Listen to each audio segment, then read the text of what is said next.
Dois homens são encontrados mortos no alto de um morro. Ao lado dos corpos já em decomposição, máscaras de chumbo. Testemunhas dizem ter visto um OVNI. Até hoje, não se sabe o motivo das mortes. Este caso é muito estranho, do começo ao final. Bom dia, boa tarde, boa noite, boa madrugada, aonde você estiver. Eu sou o Thiago Luiz Tiquete. Sejam bem-vindos ao canal Desvendando Mistérios.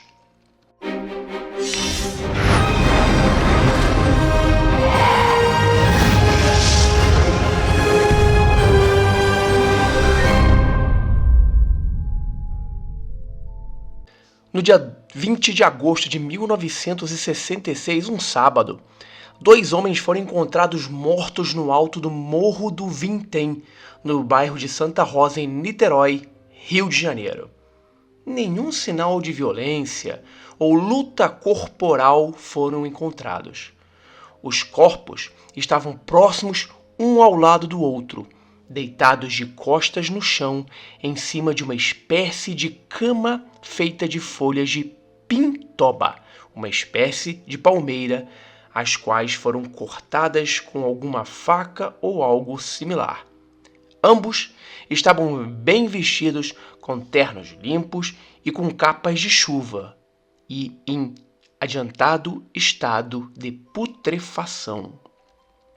Do lado dos corpos havia um estranho marco de cimento, uma garrafa de água mineral magnesiana, uma folha de papel laminado que foi usada como copo, um embrulho de papel com duas toalhas, um par de óculos preto com uma aliança em uma das hastes, um lenço com as iniciais MAS, duas máscaras de chumbo rudimentares, um papel com equações básicas de eletrônica e um estranho papel com a seguinte escrita: 4:30 da tarde.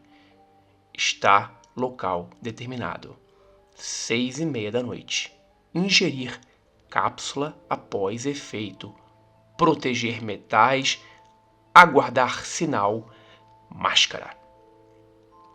A autópsia, realizada nos corpos pelo médico legista, o Dr. Astor Pereira de Melo, nada revelou como causa-mortes, pois não havia sinal de violência, de envenenamento, de distúrbios orgânicos e total ausência de contaminação por radioatividade.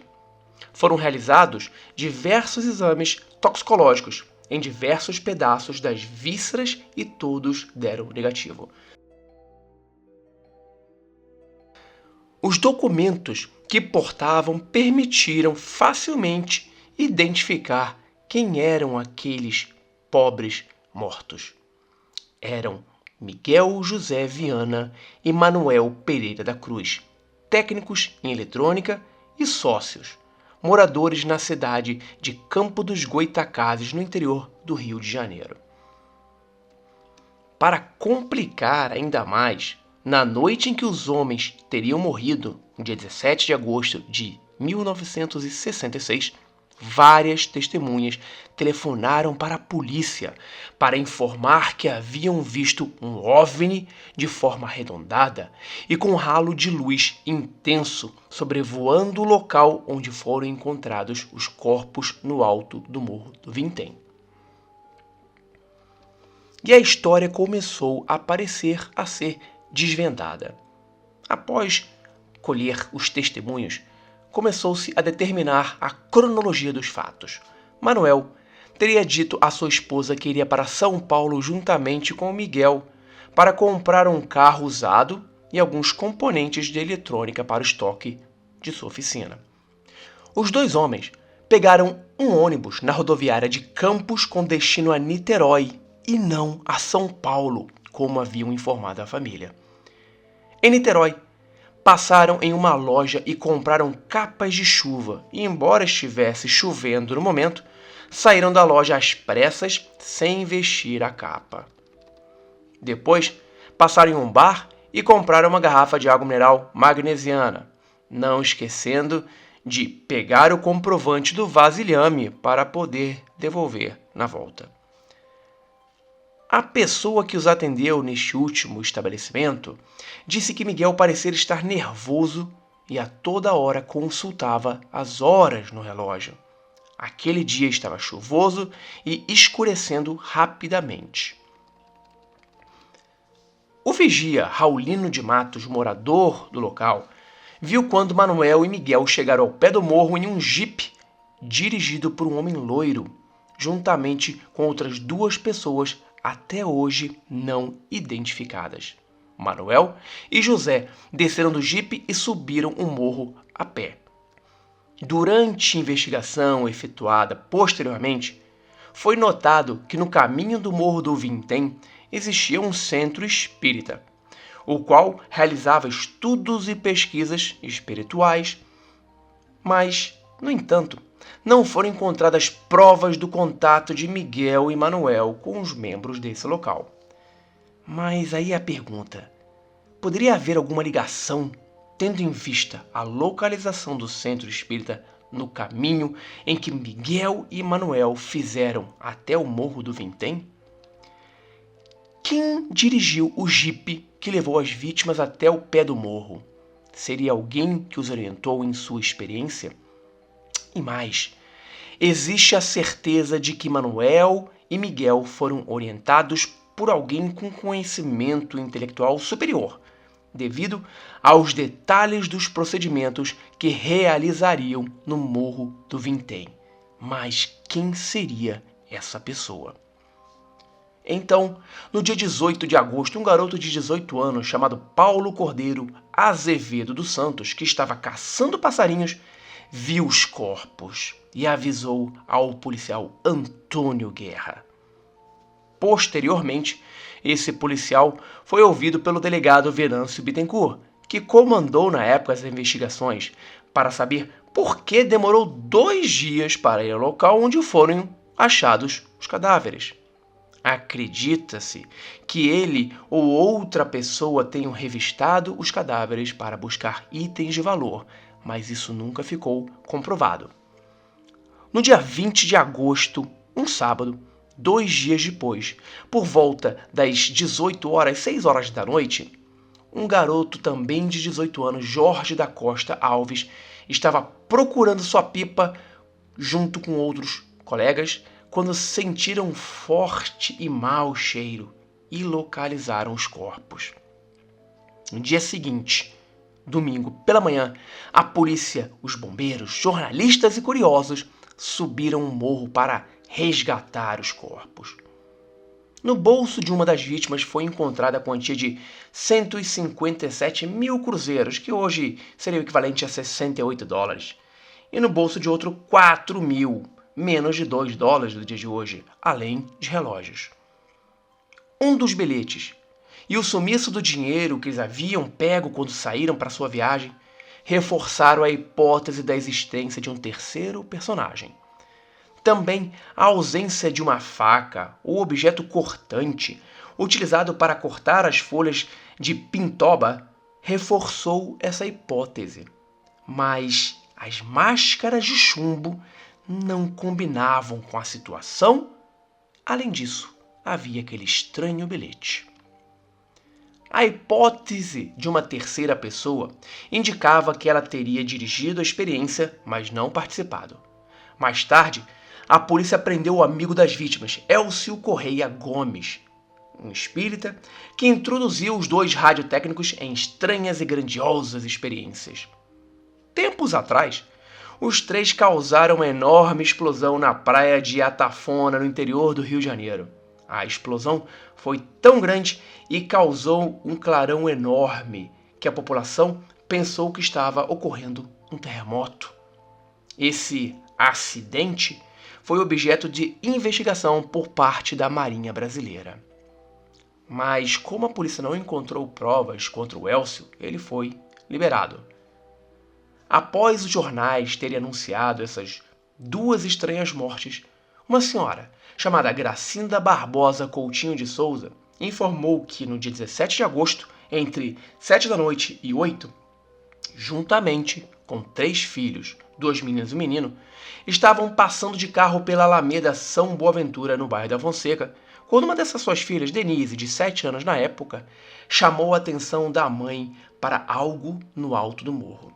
Eles viram um objeto multicolorido, oval, de cor alaranjada, com um anel de fogo de onde saíam raios azuis em várias direções. Após a imprensa divulgar esse depoimento, várias pessoas se encorajaram e ligaram para a polícia informando que também tinham visto o tal objeto luminoso no mesmo dia, local e hora. Técnicos em eletrônica fundamentaram a hipótese de que Manuel e Miguel foram mortos por um raio, pois nesse dia chovia muito. Argumentaram que eles estavam em um local alto com uma máscara de chumbo no rosto. Caso isso tivesse acontecido, os corpos teriam sofrido ligeiras queimaduras, as quais só não foram constatadas na autópsia porque as marcas se desfizeram com a decomposição dos cadáveres. Essa hipótese não foi confirmada pelo médico legista. O padre Oscar Gonzalez Quevedo, aquele mais conhecido como Padre Quevedo, professor de parapsicologia da época, deu um depoimento ao jornal O Globo, informando que máscaras de chumbo eram utilizadas em testes mortíferos de ocultismo. A situação ficou mais complicada quando a polícia descobriu uma morte bem semelhante 4 anos antes. No final de 1962, um técnico de televisão foi encontrado morto no Morro do Cruzeiro, em Neves, também no Rio de Janeiro, sem nenhum tipo de violência, com todos os seus pertences e também com uma máscara de chumbo.